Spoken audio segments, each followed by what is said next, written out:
Federal Capital Territory Abuja serves as the capital of Nigeria. It is one of the wealthiest urban areas in Africa, playing home to some of the richest people on the continent. The presence of numerous governmental institutions, foreign embassies, and its strategic location in the heart of the nation has led to significant investment in the city. This has resulted in Abuja ranking among the fastest growing cities globally.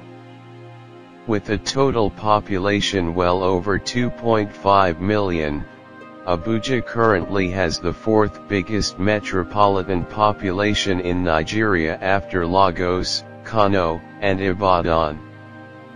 Abuja is a beautifully planned cosmopolitan capital city with an extensive highway network, plenty of appealing green space, colorful nightlife and many restaurants.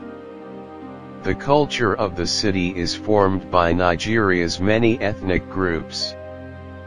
The Abuja is surrounded by numerous grasslands and hills, allowing for some truly stunning scenery in places.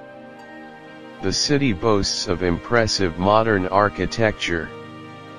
Major sites are Silverbird Cinemas, Jabi Lake, Millennium Park, Aso Rock, Zuma Rock, Arts and Crafts Village, National Assembly Complex and the National Stadium, National Mosque, National Christian Center and Central Bank of Nigeria headquarters.